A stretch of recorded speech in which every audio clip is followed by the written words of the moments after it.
Bonjour à tous, ravi de vous retrouver pour ce nouvel épisode de Conseil d'écriture. Aujourd'hui, j'ai la chance d'accueillir Jacques Vendroux. Jacques Vendroux, que les lecteurs de polar et de thriller connaissent probablement, puisqu'il squatte souvent les tops, les best-sellers, les classements best-sellers sur Amazon. Jacques Vendroux également, qu'on connaît bien parce que c'est un des success stories de l'auto-édition. Et donc, je suis vraiment ravi de vous accueillir dans l'émission, Jacques. Est-ce que vous pouvez vous présenter pour les auditeurs, lecteurs qui ne vous connaissent pas encore?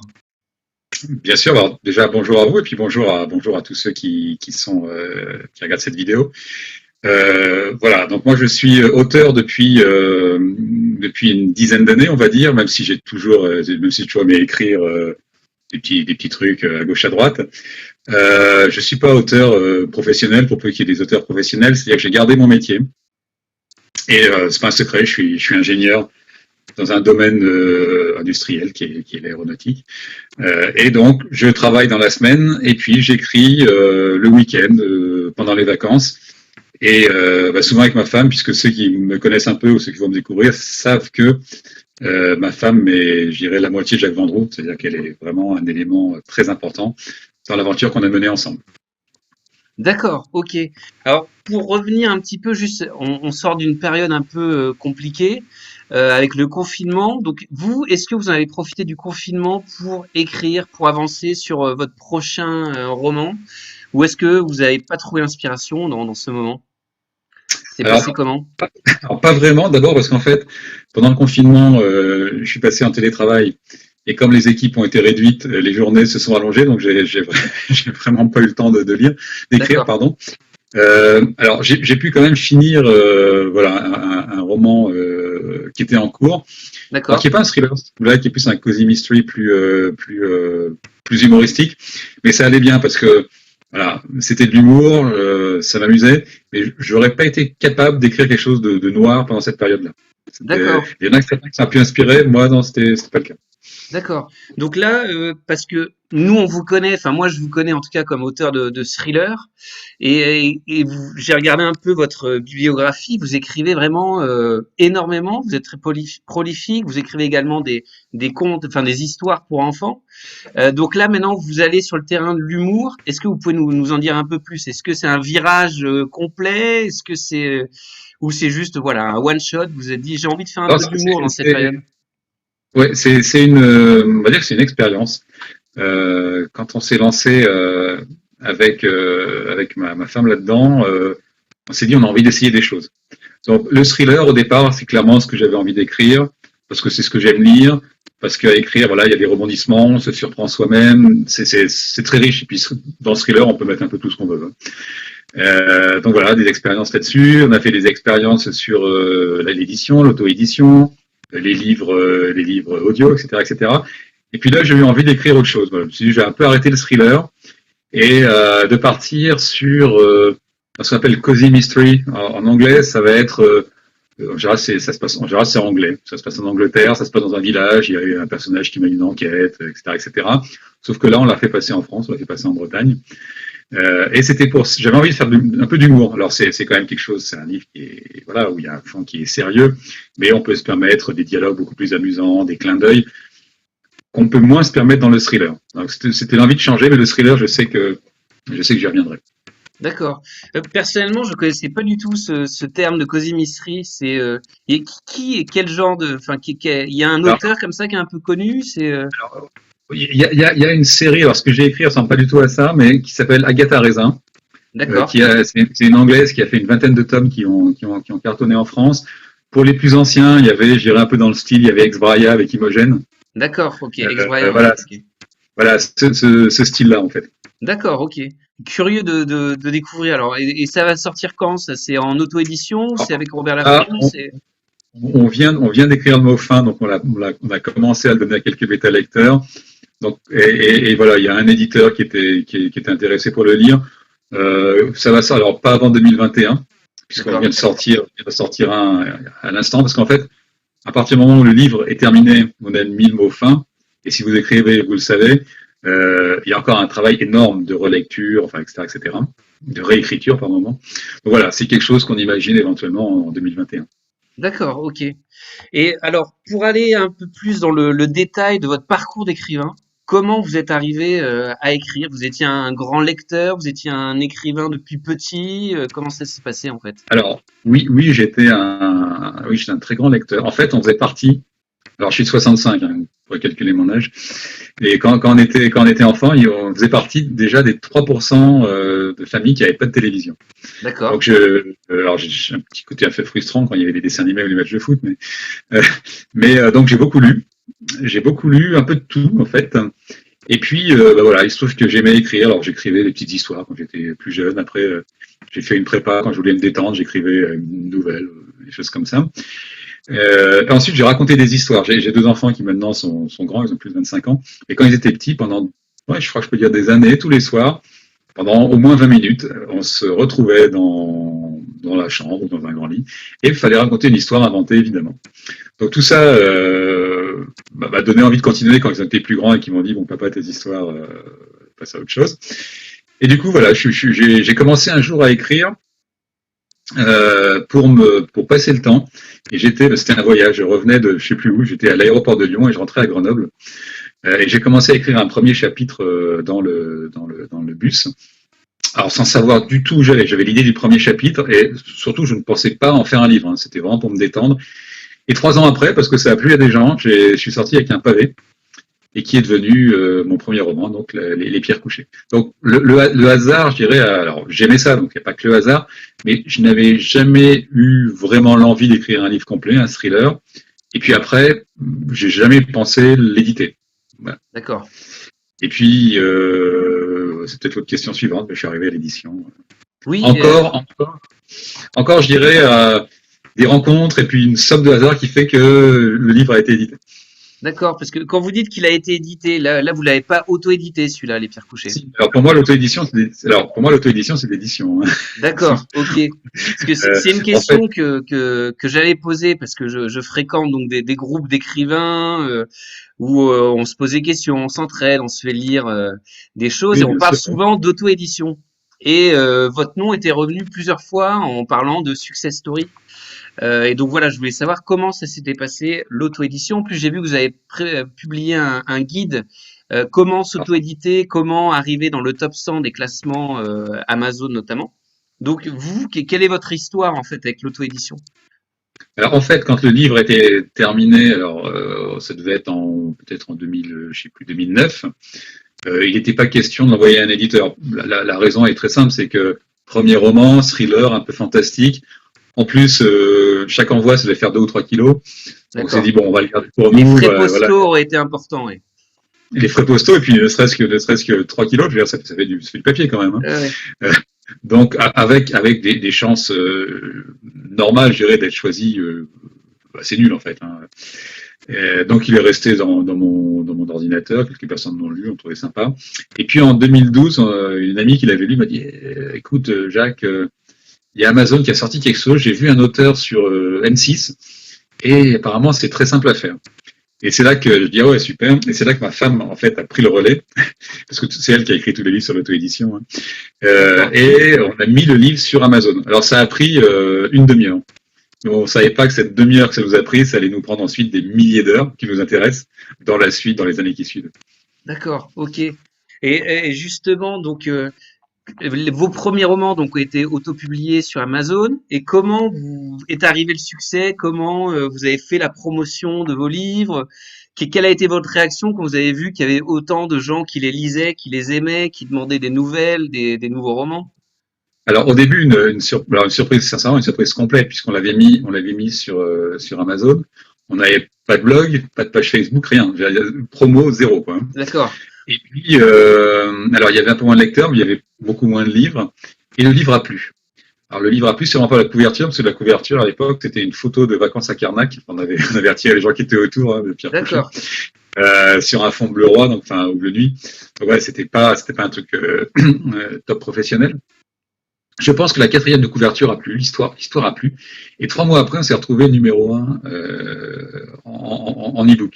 Je peux vous dire que là, c'était complètement inattendu. Alors bien sûr, on était très contents. Et voilà. Et suite à ça, on s'est dit, bah, et si on en écrivait un deuxième? Donc je suis parti sur un deuxième. Et au bout de quelques temps, Amazon nous a repérés. Et on a lié des contacts avec l'équipe d'Amazon Kindle qui était en train de se monter. Des gens, enfin extraordinaires. C'était vraiment, c'était une start-up en fait. Et donc on D'accord. tentait tous ensemble une aventure. Et voilà, il y avait un enthousiasme assez fou. Alors le deuxième, c'était pas évident qu'il marche. Le deuxième a marché, le troisième a marché aussi. Et puis du coup, ça, voilà, il y a un nom qui s'est fait. Les gens ont commencé à ceux qui aimaient, hein, à suivre et puis à lire les livres. D'accord. Et juste pour revenir sur Amazon qui vous contacte, qu'est-ce qu'ils vous disent exactement? Ils vous disent que vous êtes un des meilleurs vendeurs, qu'ils ont besoin de vous pour continuer à écrire? C'est passé comment? Alors, Amazon se lançait là-dedans et effectivement, ils ont bon, la personne qui m'avait contacté avait aimé le livre, moi, sinon je pense qu'elle en aurait contacté un autre. Et ils avaient besoin de quelques, on va dire, figures de proue pour lancer leur application KDP. D'accord. Et là, ça a vraiment été du gagnant-gagnant. En plus, on a lié des relations amicales. Même si les gens sont partis, on se voit toujours. Et c'est vrai que là, ils nous ont aidés. Alors comment est-ce qu'ils peuvent vous aider? Ben, ils vont vous aider par en mettant le livre en avant, ou voilà, des choses comme ça. Et c'est clair, soyons honnêtes, quand vous êtes sur Amazon ou sur une plateforme, le meilleur vendeur, c'est la plateforme. Vous pouvez avoir un article dans, je sais pas quoi, le Figaro, Libération, tout ce que vous voulez. Bon, ça vous fera quelques ventes. Amazon, Kobo ou Google, qui vous voulez, vous met en avant. Voilà, c'est pas le même impact. D'accord. OK. Et du coup, après, comment ça se passe? Robert Laffont, où j'imagine il y a des maisons d'édition qui s'intéressent à vous, qui disent, mais là, il y a un nouveau roi du thriller. Qui vous contacte? Alors, Comment il vous contacte? ça arrivait assez tardivement, c'est-à-dire que ça arrivait 4 ans après qu'on ait commencé. Donc, on était même surpris parce que pas mal de gens autour de nous étaient contactés, et puis nous, on avait rien. Donc, on continue, c'est pas grave, hein. Ah ouais. Et en fait, il y a, on va dire 3, 4 grosses maisons qui nous ont contactés en même temps. On est vraiment à 2 mois près. Je sais pas pourquoi. Et du coup, on a pu choisir et en fait, on a pris l'aventure Robert Laffont parce que c'était eux qui proposaient quelque chose. Ils proposaient pas uniquement sur un titre, ils proposaient quelque chose d'un peu plus long terme. Donc c'est ce qui nous a intéressés. D'accord. Et là, à l'heure actuelle, vous continuez à la fois à auto-publier et à côté, vous avez ce contrat avec Robert Laffont. Alors voilà, on a un contrat avec Robert Laffont et puis sur le dernier, qui devait passer par eux, le testament d'alchimiste. Finalement, ils ont changé d'avis. Bon, ils avaient leur stratégie. Donc, on est reparti sur le mode de l'auto-édition qu'on connaissait en fait. Sauf que là, plutôt que d'aller nous-mêmes sur toutes les plateformes, on est passé par une société qui s'appelle Librinova et qui a fait le travail de mettre directement le livre sur les plateformes. Donc, nous, on n'avait plus qu'un interlocuteur parce que ça prend D'accord. énormément de Ok. temps. Faut voir une chose, c'est qu'on fait ça à deux avec mon épouse, mais moi je suis admiratif devant les gens qui font ça tout seul. Tout seul, clairement, j'aurais pas le courage, j'aurais pas le temps. Je veux dire, c'est évident. D'accord. Non, c'est intéressant que vous parliez de Librinova parce que je suis également passé par Librinova l'an D'accord. dernier.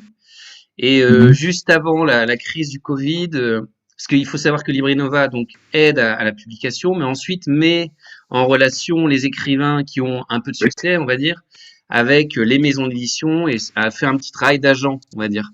Et Très bien. juste avant le Covid, j'étais en contact avec, enfin mon agent Librinova était en contact avec des maisons d'édition. Bon, ça a été mis en stand-by, mais effectivement, vous parlez de Librinova, Anne-Gaëlle Lyon aussi que j'avais interviewé parlait de Mhm. Librinova. Donc voilà, ça a l'air d'être vraiment un peu la référence aujourd'hui de entre l'auto-édition et ensuite la mise en relation avec les maisons d'édition. Nous, pour ce qu'on en connaît, enfin maintenant, pour ce qu'on travaille avec eux, voilà, c'est des gens qui sont sérieux. Donc qu'on a apprécié. Alors, on a eu on avait quand même un public, donc on a eu la chance d'en vendre rapidement beaucoup. Donc on a rapidement été en contact avec leur éditrice, etc., etc. Après, je pense qu'on doit être un petit peu par moment des pénibles dans le monde de l'édition parce que quand vous avez auto-édité pendant plusieurs années, vous devenez quelque part très exigeant. Et voilà, si on signe avec quelqu'un, on donne l'œuvre et puis on fait tout pour que ça marche. Et en même temps, on signe pas n'importe quoi. Avec Robert Laffont, on avait négocié un contrat, on s'était mis d'accord. mais le contrat qu'on avait signé n'avait rien à voir avec le contrat initial qui nous avait été proposé. Après, si un contrat est signé, c'est que les deux y trouvent leur intérêt. Hein. C'est gagnant-gagnant. Hein. Ah Personne n'est ouais, forcé. d'accord. Et alors justement, en termes de d'écriture et d'organisation, parce que vous dites on, et j'avais vu des interviews de vous précédemment où vous parlez beaucoup de votre femme et de l'importance qu'elle pouvait avoir justement dans le processus, etc. Comment vous fonctionnez tous les deux? Vous écrivez, elle vous relit, vous écrivez à quatre mains. Voilà. Alors sur les thrillers, en fait, j'écris. Et alors, imaginons qu'un thriller fasse une centaine de chapitres, je fais des chapitres assez courts, et je vais lui donner tous les 2 chapitres, à peu près. Hein. Une fois ce sera un, une fois ce sera 4. Tous les 2, 3 chapitres. Et donc, du coup, elle le relit, donc elle regarde la partie vocabulaire, français, etc. Et en même temps, elle me donne son avis. Par moment, elle m'a fait retirer des chapitres complets. Alors, en général, on négocie. Je sais qu'à la fin, j'aurai tort, mais je sais quand même de négocier parce qu'on a son honneur. Hein. Et, D'accord. voilà, donc c'est la première lectrice et elle est très exigeante quand elle lit. Donc je sais que si elle a aimé quelque chose, c'est vraiment qu'elle a aimé, et que si quelque chose ne va pas, elle me le dira. Et ça, c'est énorme en fait, parce que ça évite que tout ce travail soit refait à la fin. Même si à la fin, par exemple, si je prends mon dernier thriller, dans l'avant-dernier, j'avais retiré à peu près 20% du texte. C'est-à-dire D'accord. que j'avais mis 500-600 heures pour l'écrire, j'en ai retiré 20% parce qu'il faut, je dirais pas impeccable parce que c'est jamais impeccable, mais il faut que le rythme soit là. Ça permet de voir. En général, quand on écrit, vous écrivez, on est parfois un petit peu laxiste avec toi-même. On se dit, oh, ça va passer, même si on sait que ça passera pas trop. Et puis celui qui lit derrière, enfin là, il vous met un coup derrière les oreilles. Et finalement, c'est une bonne chose. C'est une bonne chose. Donc voilà, D'accord. on a vraiment un travail, je dirais, presque au quotidien là-dessus. D'accord, ok. Donc vous avez une bêta lectrice, votre femme, et après dans votre entourage, vous avez d'autres gens qui lisent et qui sont de bons conseils ou Oui, alors une fois qu'il est terminé, donc en général, il a déjà subi un premier passage au crible. Là, on a quelques bêta-lecteurs qui nous relisent, dont une qui est excellente en grammaire, qui a plein d'humour et qui relève toutes les petites choses. Je dis toujours, en général, si jamais elle coince, elle appelle l'Académie française, qui a un site, et elle me dit, en général, ils doivent pas trop être occupés parce que j'ai la réponse dans les 2-3 heures. Donc d'accord, voilà, on a ce bêta-lecteur. Et depuis quelques livres, au final, on finit avec un correcteur pro d'accord, euh, ok, pour être sûr. Alors après, voilà, le lecteur aimera ou aimera pas le livre, mais au moins ce qu'on lui fournit, c'est propre. d'accord, ok, très bien. Et alors maintenant plus question écriture et je pense qu'il va intéresser tous les gens qui écrivent et qui regarderont cette vidéo. Comment vous fonctionnez? Est-ce que vous avez un plan? Est-ce que vous avez un gros tableau Excel avec tous les détails de chaque personnage? Comment ça se passe? Alors, ça a un petit peu évolué parce que, on va dire, sur les 3 premiers, j'avais rien. D'accord. Ok. J'avais rien. Le premier, mais même d'un chapitre à l'autre, je savais pas où j'allais. Bon, alors à la fin, le problème de ça, c'est qu'à la fin, il faut remettre en cohérence. Parce que, en fait, il y avait un truc que j'adorais, c'était me surprendre. Je pouvais commencer un chapitre et le finir avec autre chose en me disant, ah, génial, par là, j'y vais. Bon, c'est quand même beaucoup de travail. Donc sur on va dire, le dernier thriller, le Testament de l'alchimiste, là, j'avais quand même un plan un peu plus construit. Alors, j'étais très très loin du chapitre par chapitre, mais je connaissais, je dirais, les éléments principaux de l'histoire, je savais où je voulais aller. Après, pour y aller, j'avais des chemins de traverse, hein, par moment. Enfin, quand je dis chemins de traverse, c'était même géographiquement dans l'histoire. Mais j'avais les points principaux. Les personnages, en fait, je les connaissais un peu parce que là, j'avais repris un personnage, une fille qui était dans une précédente. Mais c'est vrai que maintenant, j'ai un fichier Excel à côté. C'est pas un énorme fichier Excel, mais au moins pour les personnages, voilà, je mets les caractéristiques, l'âge, où ils sont, etc. Parce que ça m'aide après à m'y retrouver. Quand j'ai des idées, je les pose. Mais je suis pas un auteur. Il y a des auteurs, pour écrire, il faut qu'ils aient le squelette, il faut qu'ils aient chaque chapitre préécrit. Ça, je le comprends, j'en suis juste incapable et je pense que ça m'ennuie en fait. Et c'est pour ça que j'ai un plan en gros et à partir de ça, je me lance. D'accord. Intéressant. Et ensuite, en termes d'inspiration, parce que voilà, j'ai regardé un peu les résumés de tous vos romans. Hmm. Comment vous trouvez cette inspiration? Vous lisez beaucoup à côté, donc vous cherchez, vous faites des recherches. Comment ça se passe?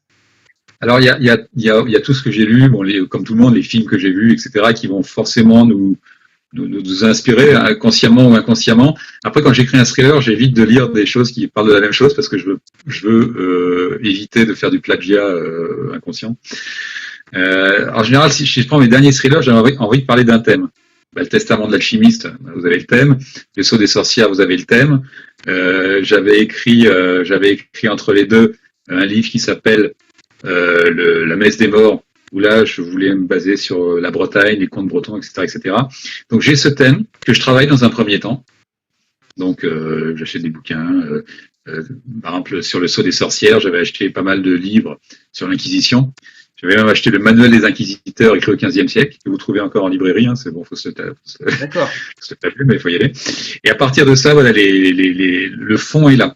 Le fond est là. Après, l'idée, c'est absolument pas de faire un cours parce que ça ennuierait. Mais en tant que lecteur, moi, quand je sens de la réalité, de la sincérité dans ce que je lis, j'accroche mieux. Et à partir du moment où j'ai le fond de l'histoire, où je vais réfléchir. Ça va me prendre un certain temps, 1 mois, 2 mois, pendant lesquels j'écrirai pas, où je vais réfléchir à quelques thèmes. Je vais les écrire et puis après je vais partir. D'accord. Et là, clairement, je suis toujours surpris. Quand je commence un livre, je me dis mais comment ça va finir cette histoire? D'accord. Et voilà, c'est un peu la surprise. Et comme je disais, du coup, c'est un gros travail parce que entre-temps, vous pouvez avoir une idée qui vient, donc vous allez changer des choses, réécrire des chapitres, en retirer. Je pense pas que ce soit le plus efficace en termes de travail, mais voilà, c'est comme ça que je le fais. Est-ce que c'est bien, est-ce que c'est pas bien, c'est comme ça. D'accord, ok. Et si vous deviez donner un roman pour quelqu'un qui vous connaît pas du tout, par lequel il devrait commencer, ou un roman un peu représentatif de votre style, de votre genre? Alors, je pense que le plus lu et peut-être le plus celui qui a le moins typé entre guillemets, c'est le projet Anastasis. C'est Notre-Dame, c'est Là, ça? voilà. Ok. Le projet Anastasis où on est vraiment sur du thriller. Je dirais dans l'idée, alors ça n'a rien à voir avec l'histoire, mais je vais voir dans la peau. Voilà, si vous partez si on donnait un thriller Un connu, Jason Bourne, ok. voilà, le héros c'est un Jason Bourne français. D'accord, On ok. a un peu moins super héros, mais voilà, je pense que c'est celui qui représente peut-être le plus que ce que j'écris. Ce que j'écris, c'est pas. Alors après, souvent on me demande lequel vous préférez. Voilà, si vous me posez la question, je sais pas vous répondre. D'accord, ok. Mais en tout cas, on invite à aller voir ce roman. Et justement, on parle de Jason Bourne. On a dit que vous étiez entre Jean-Christophe Granger et Dan Brown. Est-ce que vous avez été contacté par le cinéma ou la télé pour adapter l'un des romans ou faire un nouveau scénario? Alors, le cinéma ou la télé, alors oui, effectivement, ça fait rêver de se dire j'aimerais avoir mon livre sur les petits écrans ou les grands écrans, mon histoire. Il y a beaucoup d'appelés et très peu d'élus. Ouais, Donc oui, effectivement, il y a des gens qui m'ont dit bah écoutez, voilà, je sais plus c'était Gaumont, je crois, j'ai acheté votre livre, regarde, ça m'intéresse. Mais en fait, il y a finalement très peu de choses qui sortent. Et non, j'ai jamais eu de contact sérieux sur le cinéma. ok. Peut-être le prochain, ou on verra. Mais en tout Ah, cas, je ne désespère. Non, mais c'est vrai que ça m'amuserait. Ça m'amuserait de. Alors, quand on voit. Après, est-ce que ce qui va sortir au cinéma, ce sera l'histoire du livre? Parce que souvent, voilà, les lecteurs de thriller connaissent bien Granger. Et entre ce que Granger écrit et ce qui sort au cinéma, il y a parfois un monde d'écart. ouais, bien sûr. Mais oui, c'est vrai que ce serait très excitant d'avoir une aventure comme ça. Bon, si elle D'accord. vient, tant mieux. Si elle vient pas, il y en aura d'autres. Bah, on va suivre l'actualité alors pour voir s'il y a une bonne nouvelle. Et j'ai une autre question en termes de carburant, parce que j'aime bien poser cette question-là aux écrivains. Il y en a qui tournent à 10 cafés par jour, d'autres qui se lèvent en pleine nuit pour boire du thé, d'autres qui boivent énormément de vin. Enfin, vous avez un carburant ou pas? Parce que si vous travaillez, vous rentrez le soir, vous devez écrire. Comment ça se passe en fait? Comment votre routine d'écriture en fait? C'est le soir et le week-end? Alors, ouais, alors j'ai pas vraiment de routine. Alors le soir, ça va être plutôt d'échanger avec les lecteurs ou parce on a beaucoup de contacts avec les lecteurs et ça c'est quelque chose qu'on aime beaucoup. beaucoup. Donc ça, c'est plutôt le soir. Il y a des endroits où j'aime écrire. Alors les endroits où j'aime écrire, c'est le TGV. D'accord. Donc je travaille j'habite à Grenoble, je vais souvent à Paris, donc là, un aller-retour, ça fait 6 heures. Et les bars. À Grenoble, j'ai 2 bars où je vais régulièrement. Alors il y a un peu de bruit autour, mais ce bruit, en fait, ça fait une espèce de bulle. D'accord. Bon, là, quand je carbure, c'est plutôt du thé ou du café. Hein, parce que matinée entière à la bière, ça, Et ça peut vous pouvez donner les noms des bars si jamais il y a des fans qui veulent vous rencontrer quand ils sont à Grenoble, ou c'est écoutez, secret? non, mais c'est juste que j'y vais, mais je me souviens plus du nom. D'accord, mais c'est pas grave. Mais en tout cas, on sait que vous êtes dans un bar à Grenoble le matin Bah, plutôt. en fait, je travaille pas le vendredi. Je travaille plus D'accord, le vendredi. Et c'est d'accord. souvent le vendredi matin que je vais dans un bar pour travailler. Ok, Mais donc c'est pas du tout, c'est juste que le nom, le Béguin, voilà, si le Béguin. Le d'accord, Béguin ok, est ok. Grenoble.